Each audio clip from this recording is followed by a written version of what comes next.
Hello everyone, this is Mr. Informal back with another thoughts, analysis, and rant and rant. Don't forget to add me on Instagram, MisterInformal, and then check out my website, mrinformal.com. That's mrinformal.com. So, this week, Sony recently announced the successor to the Sony a7r full frame mirrorless camera. So it is the Sony a7r IV, not the a7s, but the a7r. It costs around $3,500, and so we'll get to the specs. That's the first things first. The body's made of magnesium alloy, 61 megapixels. Wow. Backlit CMOS sensor with Bian's X processor, and then image stabilization with five axis body image stabilization, just to make sure phase detection and also contrast detection. And so not only that, it has 567 focus points. That's a lot. The LCD is tilt, does not fully articulate. I'll get to that later. And the resolution is 1.4 million dots for all the spec nerds out there, to make sure that their screen is sharp. Not only that, the resolution of the electronic viewfinder is 5.7 millions. Wow. Maximum shutter speed is 1 of 8,000. Again, that's wow. Well, in this type of class, then that should be normal. So 10 frames per second continuous shots. Video format, we're looking at 4K at 30p, 4K 25p, 4K 24p, and where is 4K 60p. Not only that, we have 1080 120p and 60p 1080. So it's gonna be great for all those movie lovers out there.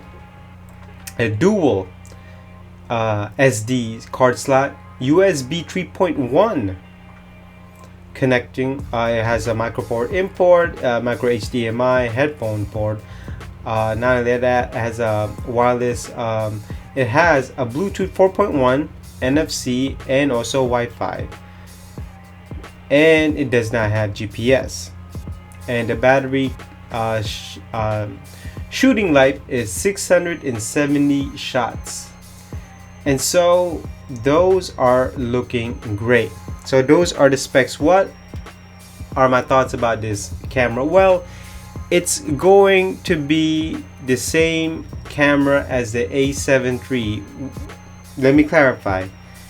It's still going to lead in terms of market. It's going to lead. It is still class leading compared to Canon, Nikon, even Fuji, because so much features packed into these a7 full frame cameras. But to get to the bottom of my thoughts, I don't feel as though if you have the a7r III, don't even upgrade. I don't feel like this camera or this new model is worthy of an upgrade from the Mark III.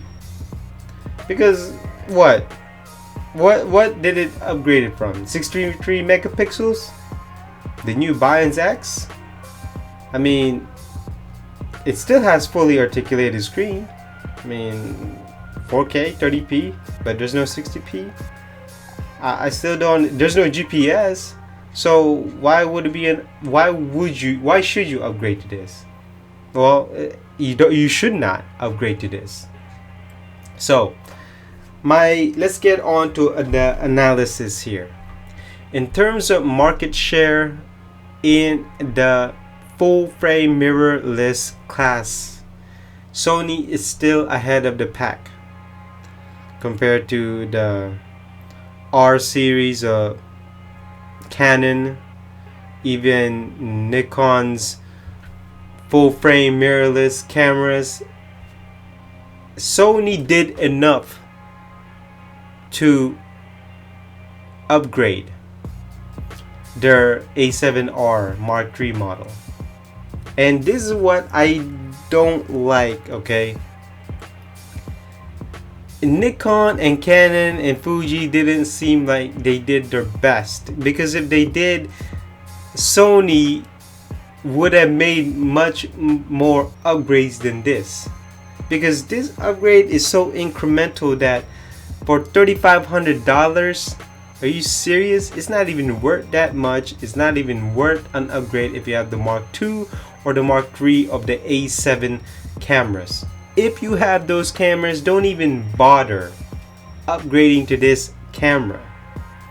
I mean, tell me in the comments, why should you upgrade to this camera if you have an A7 cameras? Now, if you're just beginning, if you are into the A7s, I would not even get this. If I was a first time Sony shopper, I would rather get the Mark II or the Mark III. And so in the world of the full frame mirrorless cameras, Sony's still leading the pack. Nikon and Canon and Fuji or whoever else didn't do anything to motivate Sony to have a major upgrade in the A7R models. And so I always say that competition is always great, especially for the consumer. But in this case, this camera just seems to it's just there to give Sony some presence and some marketing and press. So let's get to my rant here, okay? Number one, fully articulated screen.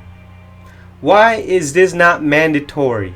If you're going to market this as a hybrid camera, why do you not have fully articulated screen? Not only that, they're in the press. There's even a part that says high resolution 4K and professional filmmaking features. And so why is it not fully articulated? Why do you keep still pushing the tilt screen? Heck, why don't you just do what Fuji did to their XT100? It's a full tilt and it's articulated. It can face you basically when you're facing the camera. Why don't you just do that to make the mechanism much simpler? And so another thing is that the body still looks ugly. I mean, if you look at it, they said they made the grip a little bit deeper or bigger, but I still think the body's big. It's still ugly to me, and I still don't understand why they don't want to upgrade the body. And again, that grip is it just doesn't it doesn't look uniform. If we look at the A7 cameras, we're not gonna go back in 10 years, oh, this looked like a classic in terms of design. No, it wouldn't. And where is 4K 60p? Seriously, where is it? Where is it? I would love to know. This is exactly what I'm saying. There should be more. The competition should be bringing their A game, and yet it's not here. This is why Sony held back on features.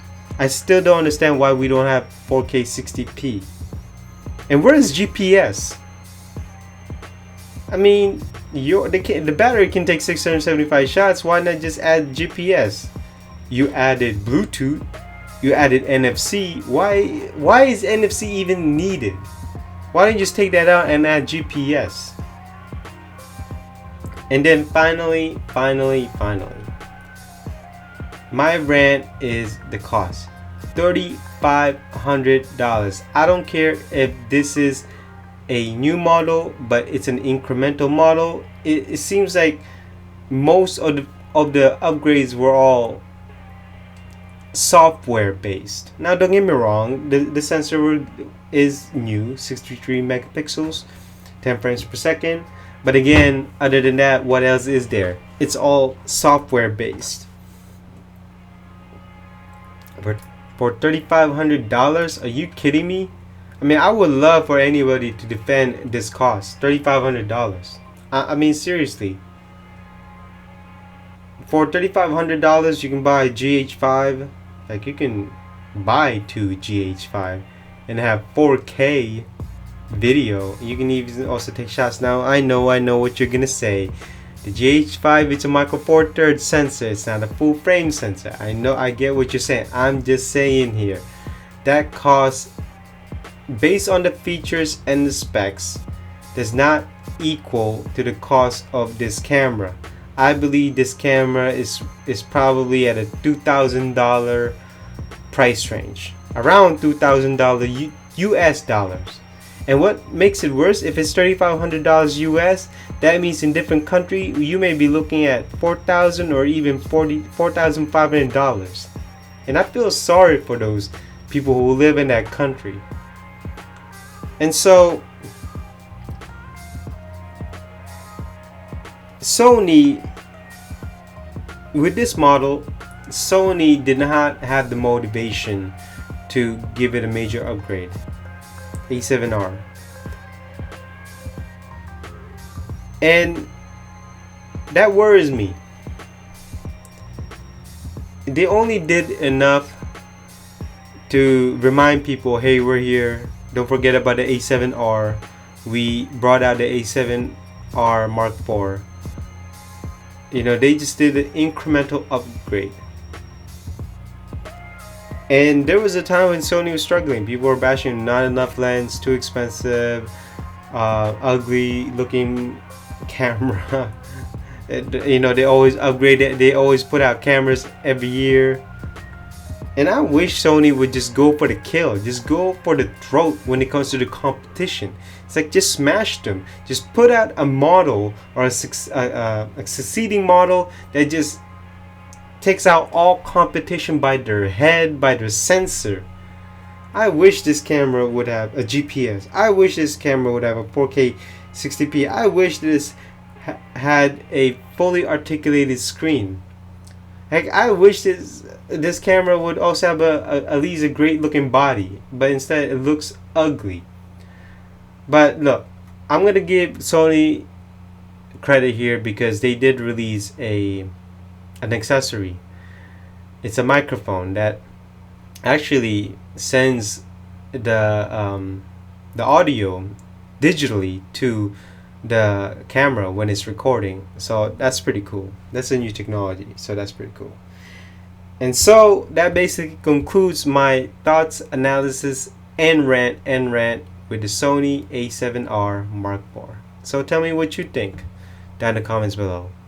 I will see you in the next thoughts, analysis, and rant. Bye bye.